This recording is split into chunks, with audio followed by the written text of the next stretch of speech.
Om Swastiastu. Assalamualaikum warahmatullahi wabarakatuh. Shalom, Namo Buddhaya, and greetings for all of us. Good evening to lecturer Dr. Nyoman Muliana M.Hum, and also good evening to all of my friends. Thank you for the time that given to me.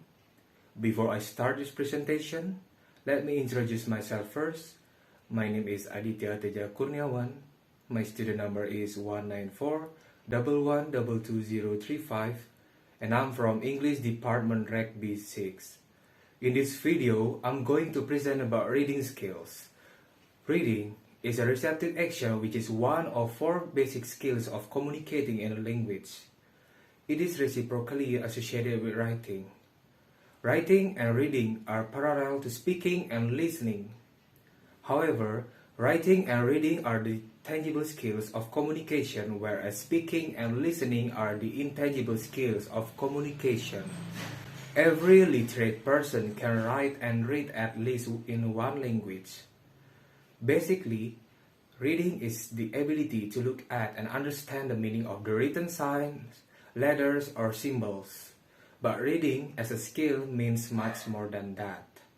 Reading is a complex process of identifying or recognizing written signs, comprehending the signs, and constructing a meaning of the signs.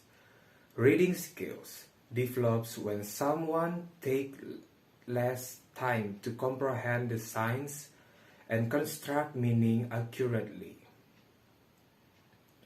However, there is always something universally comprehensive in a text, and a person with good reading skills comprehend that easily.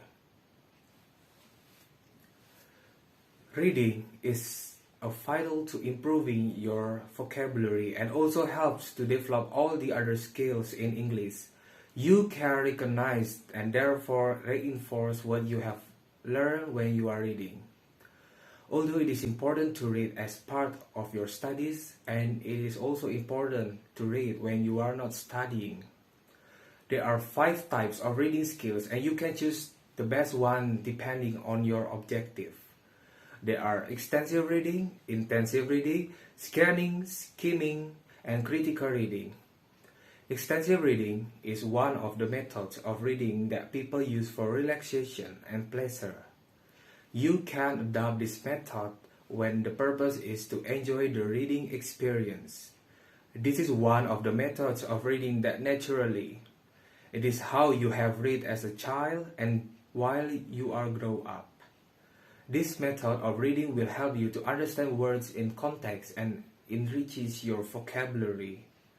Intensive reading is used when you want to read carefully by paying complete attention to understand every word of the text. It is where you will examine and decipher its unfamiliar words or expression. This reading method is especially used when reading academic texts where the goal is to prepare for an exam or to publish a report.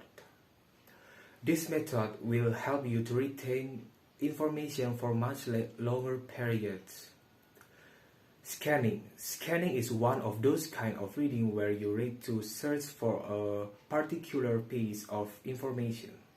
Your eyes quickly skim over the sentences until you find it. You can use this method when you don't need to go deep into the text and read every word carefully. Scanning involves rapid reading and often used by researchers and for writing reviews. Skimming. If you try to understand the text in short, this method is recommended. Skimming is a great way to get a broad idea of the topic being discussed.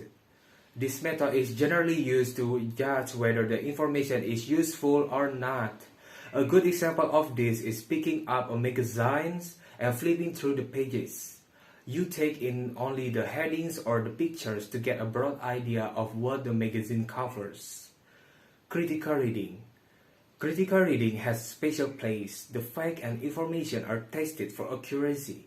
You take a look at the ideas mentioned and analyze them until you reach a conclusion. Critical reading is often used when reading the news on social media, watching controversial advertisements, or reading periodicals. Various types of reading lead to different outcomes. Choosing the best one can be instrumental in furthering your goals.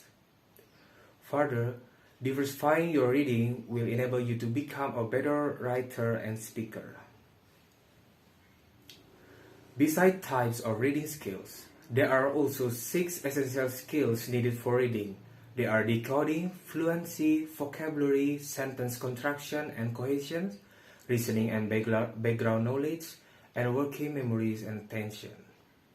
Decoding is a vital step in the reading process. People use this skill to sound out words they have heard before but have not seen written out.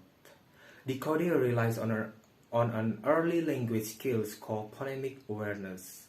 Phonemic awareness lets people hear individual sounds in words. It also allows them to play with sounds at the word and the syllable level. Fluency. To read fluently, people need to instantly recognize words, including words they can't sound out. Fluency speeds up the rate at which they can read and understand the text. It is important when people encounter irregular words like of and the, which can be sound out. Sounding out or decoding every word can take a lot of effort. Word recognition is the ability to recognize whole words instantly by sight without sounding them out. When people can read quickly and without making too many errors, they are fluent readers. Fluent readers read smoothly at a good pace. They group words together to have meaning, and they use the proper tone in their voice when reading aloud. Vocabulary. To understand what you are reading, you need to understand most of the words in the text. Having a strong vocabulary is a key component of reading. Students can learn vocabulary through instruction from their teacher, but they typically learn the meaning of words through everyday experience and also by reading. Sentence construction and cohesion. Understanding how sentences are built might seem like writing skills. So, might connecting ideas within and between sentences, which is called cohesion. Knowing how ideas link up at the sentence level help us get meaning from passages and entire texts. It also leads to something called coherence, or the ability to connect ideas to other ideas in an overall piece of writing. Reasoning and background knowledge. Most readers relate what they have read to what they know. So it is important to have background or prior knowledge about the word when they read. They also need to be able to read between the lines and pull out the meaning even when it's not literally spelled out. Working memories and attention. These two skills are both part of a group of abilities known as executive function. They are different but closely related. When people read, attention allows them to take in information from the text. Working memories allows them to hold on that information and use it to gain meaning and build knowledge from what they are reading. The ability of self-monitor while reading is also tied to that. People need to be able to recognize when they don't understand something. Then they need to stop, go back, and reread to clear up any confusion they may have. So, from the explanation above, I concluded that reading skill is important for us. The more that you read, the more things you will know. The more that you learn, the more places you will go. Okay, I think that's all about my presentation. I hope this video can be useful and also inspiring all of you guys. I close this presentation with Paramasanti. Om Santi Santi Santi Om. Thank you for watching and bye bye.